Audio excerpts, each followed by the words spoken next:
Otep Otep, Nubia Merior qui vous parle. Alors voici la deuxième partie de ma rubrique sur Oshun et Yemaya. C'est parti!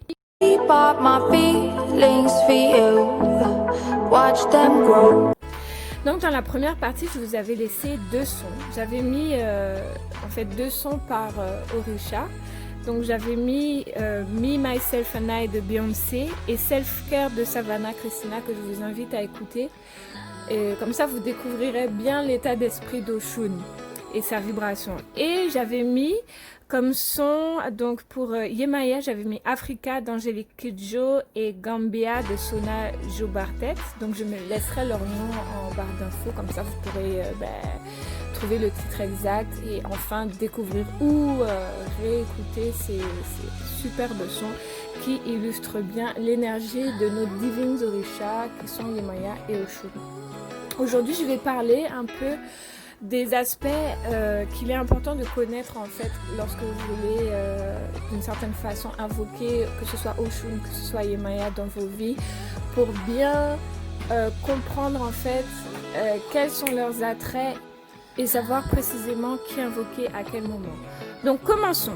Donc Oshun, qui est la divinité des rivières, de l'eau douce, est un peu plus singulière en fait que Yemaya, qui est la mère des océans, la mère des poissons. En fait, elle représente l'océan la représente. Donc en fait, elle représente le collectif. C'est très important à comprendre parce qu'en fait, Oshun, elle sera bénéfique pour votre individualité.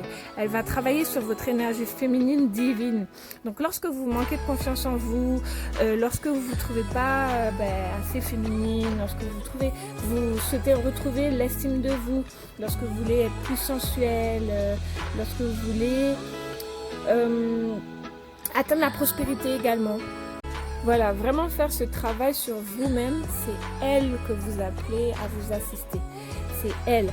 Par contre, si vous voulez trouver quelqu'un ou maintenir une relation, c'est pas du tout l'orisha qu'il faut appeler. Parce qu'en fait, elle va plus vous trouver quelqu'un qui soit va vous idolâtrer, vous idéaliser, en fait, va vous mettre sur une sorte de piédestal, sera un peu fanatique de vous et pourra avoir des tendances à être quelque part faible face à vous ou à vouloir essayer de vous dominer, de vous posséder parce que votre énergie est trop... vous comprenez, votre énergie sera trop attractive pour eux. Et donc qui pourra être également quelqu'un d'abusif. En fait, c'est là l'aspect moins positif d'Oshun. Également Oshun qui est bénéfique à appeler lorsque vous souhaitez augmenter permettre votre fertilité pour concevoir un enfant, n'est pas du tout celle qu'il faut appeler lorsque vous voulez protéger cet enfant ou lorsque vous allez mettre à donner la vie à cet enfant ou alors lorsque vous allez vous retrouver dans la situation où c'est un nouveau-né, qu'il est fragile. Donc plutôt pour la protection, il faudra appeler Yemaya qui est la protectrice en fait du collectif. Donc voilà, c'est ce qui est important de savoir parce qu'en fait Oshun, son énergie est un peu égoïste. Égoïste pas forcément de la mauvaise manière, mais en fait elle demande à être concentrée sur soi en fait. Elle demande à travailler sur soi, sur sa propre richesse, sur sa propre fertilité, sur sa propre confiance en soi, son estime de soi.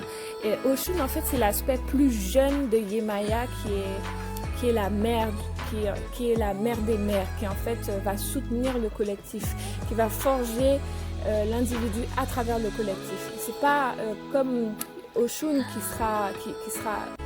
qui va forger l'individu pour le collectif par la suite dans son évolution, mais en fait voilà, c'est ça la vraie différence. Donc en gros, Yemaya, vous pourrez l'appeler pour ce qui concernera la sérénité dans votre foyer, pour avoir des bons rapports avec votre famille, lorsque vous avez des difficultés avec vos enfants, lorsque vous voulez améliorer la communication avec votre mari, lorsqu'il s'agit de prendre des compromis, lorsque vous avez un projet collectif, un projet sociétal. Voilà, j'espère que vous voyez bien où je veux en venir. Donc en fait, aussi, par exemple, lorsque vous voulez manifester un partenaire qui sera en quelque sorte votre complémentaire, pas quelqu'un en fait qui va vous idolâtrer, pas un groupe de fans, pas un homme qui sera obsédé par vous, mais un homme en fait qui voudra construire, établir avec vous.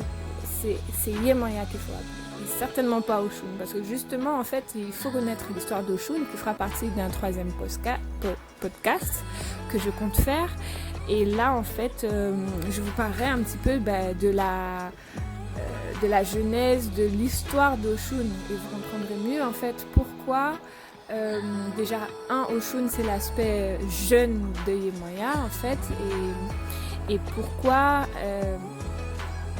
invoquer Oshun pour trouver l'amour ne sera pas une très bonne idée. Non, vraiment pas. Donc voilà. Ensuite, qu'est-ce que je voulais vous dire? Donc en fait, je ne l'ai peut-être pas précisé dans le premier podcast, décidément. Mais en fait, au niveau kémétique, Oshun, c'est la représentation, on dira, c'est Bast, ou qui sera appelé Bastet, ou également Hétéru, qu'on appellera par la suite Hathor.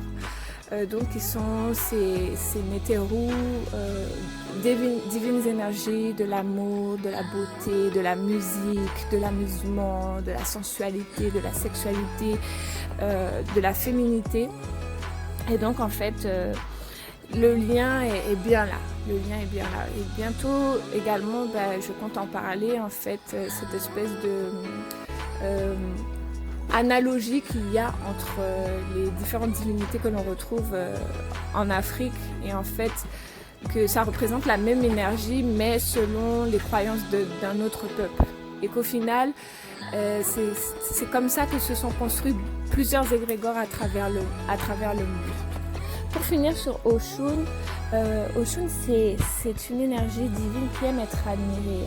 Elle aime l'or, le flamboyant, le doré, le jaune, l'ocre. Ce sont des couleurs que l'on voit, qui flashent, qui représentent la confiance en soi au niveau du chakra.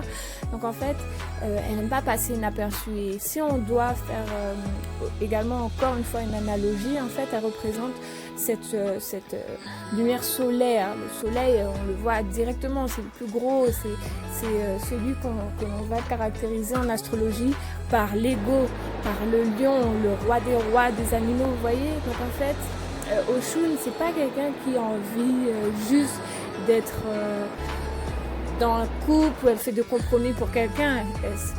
Non, ça l'intéresse pas du tout. Elle veut briller, elle veut qu'on l'admire. Elle veut des fans, elle aime ça, elle aime les admirateurs, elle ne cherche pas un homme d'égal à égal. Donc en fait, c'est une raison principale pour laquelle il ne faut pas l'appeler pour manifester l'amour. Il faut l'appeler pour manifester vraiment, je répète et j'insiste, l'amour de soi, l'estime de soi, la confiance en soi. Mais après, pour construire et être dans cette relation où on est à deux de manière symbiotique, en symbiose, laissez tomber. C'est Yemaya qui apportera la sagesse dans le couple, qui saura mettre en place sur le long terme et dans la patience en fait tout ce qu'il faut pour pouvoir évoluer ensemble et construire avec amour et prospérité.